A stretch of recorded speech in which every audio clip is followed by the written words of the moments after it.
Chapter 12. Zenji's office shared a wall with the pantry where dry goods were stored, so Norio hadn't had to do anything but crawl onto a barrel of flour and press his ear to the thin wall to listen in on the conversation between Zenji and Lord Felix. By the time he'd wriggled into position, the god was already speaking. Norio had had to strain to catch his soft voice. "Something you'd rather not talk about," Lord Felix had said. "I won't hold it against you if so." "I know that." Zenji had sounded dismissive. "But I don't mind discussing Eiji with you." "Really, I'm grateful." A pause. "Does he seem happy to you?" "No." Zenji was nothing if not blunt. "I didn't think so." A sigh. "Zenji, I hate to ask you about your own time with Antony, but Hayato..." "There's no talking with him."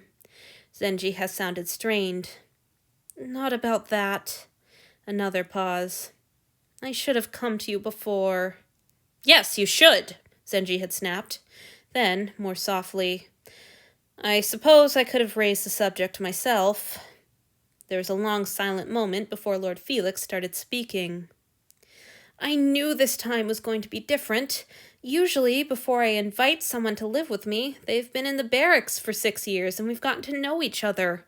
I knew Eiji and I would be strangers to each other and it would be awkward, but it's been worse than awkward."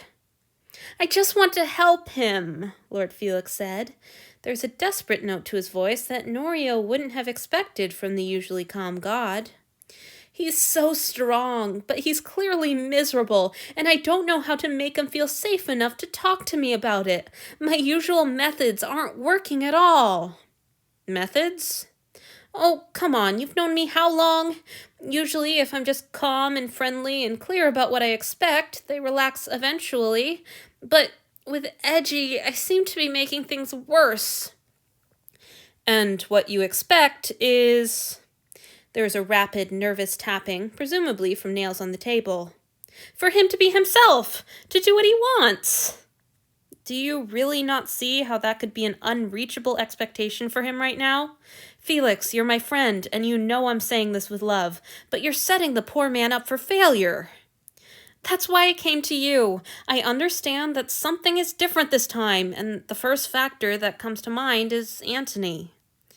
Another pause, this one drawing out long enough to be uncomfortable. "I'm sorry," Lord Felix had said finally. "I shouldn't pressure you. This isn't your problem." "Oh, shut up, will you?" Even Norio had been a little shocked at that. "He's one of mine now, too. He's a good man, works hard." Then, more softly, "Anyhow, you're not asking frivolously. You wouldn't do that." "No, I wouldn't." "Of course." Zenji had taken a breath so heavy that Norio heard it even through the wall. "Well, the first thing to understand is that you're scaring him. I know you've had good results from acting like you're just another one of us, but that won't work anymore. He was raised to serve in a specific way, and he hasn't been allowed to do that. Let him serve you." "That's not what I want."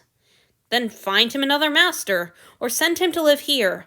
But if you won't give him what he needs right now and you won't let him go, then learn to live with things as they are and stop wasting my time." "You're right. I'm sorry. You're right." A pause. "Are you sure that's what he needs?" "Do you know what he said yesterday when he was begging me to let him go early and get cleaned up? I just want to be good for him. He was desperate. You have to let him do that, Felix." "He is good for me."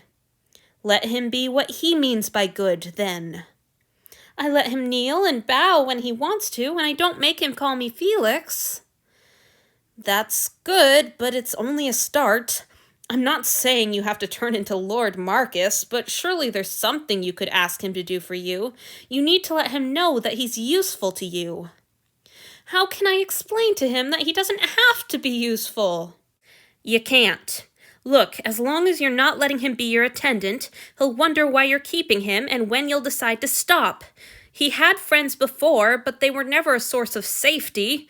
Don't be his friend. Or at least, Don't just be his friend. He won't feel safe unless you're also his master. Really?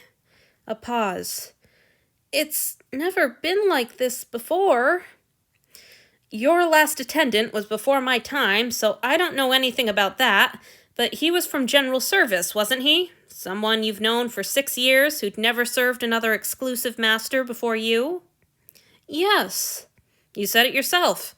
Coming from Antony is different. Is he... A hesitation. I know he's not what he once was, but is he really that bad? He's not violent or insulting or demanding. He doesn't hurt you or say anything cruel. Zenji's voice had sounded fragile in a way that Norio had never heard before. He just ignores you for 6 years. More silence. So for pity's sake, Felix, let the poor man feel he's doing something right.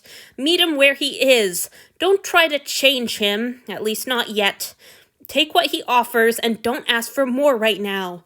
Once he knows he's safe, you have the rest of his life to worry about helping him find himself and all that. All right. Lord Felix had sounded defeated. Thank you. I appreciate... Exactly what Lord Felix appreciated, Norio hadn't been able to find out, because just then Yudai had opened the door to the pantry and given a startled squawk at seeing him. The bowl he'd been holding had crashed to the floor and splintered loudly. Norio had jolted away from the wall so quickly that he'd fallen off the barrel with a thunderous impact. By the time he'd picked himself up, Lord Felix had been kneeling next to him, drawn by all the racket.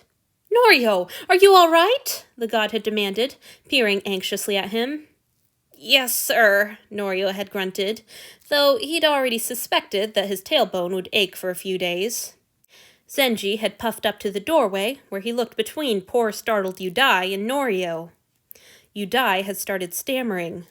I'm sorry, I didn't expect... What were you doing on the barrel?" Norio had considered lying, but dismissed the idea quickly. Zenji would never have been fooled. "I was listening in," he had admitted. Then, in a whisper to Lord Felix, "Eiji was worried about your talk."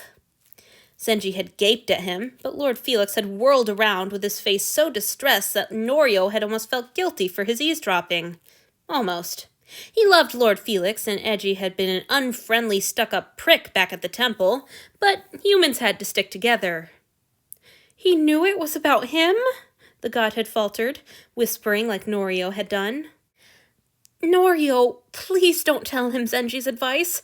Please. I don't want him to think I'm doing anything because I have to, or that he made me, or that..." Rather intoxicated by the sight of a god pleading with him, Norio had dared to interrupt. "Get him to go easy on me." Here he had indicated Zenji's growing storm cloud of a face. "And I'll leave that part out." Now Eiji was looking at Norio, his face slack with disbelief, and Norio had to wonder how much of what Zenji and Lord Felix had discussed had been true. Surely being with Lord Antony couldn't have been as bad as all that. Zenji had said himself. They didn't get beaten or berated. What was so awful about being ignored now and then? You couldn't expect to be the center of a god's attention all the time. Being the temple's choice really went to a man's head. Still, Norio had promised, and Lord Felix had held up his end of the deal. He was a good friend, strange as that might be to say about a god. What did they say?" Eiji was breathless and pale, his breakfast forgotten in his lap. Rokuro was gaping at him too. Was the baker overcome with his daring? Norio couldn't help preening a little. "Lord Felix asked if you seemed happy here," he told Eiji.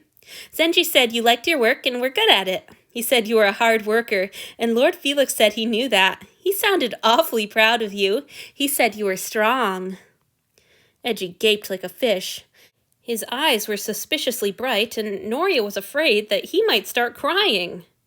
He'd never seen Eiji cry, not once, in all the years they'd lived together at the temple.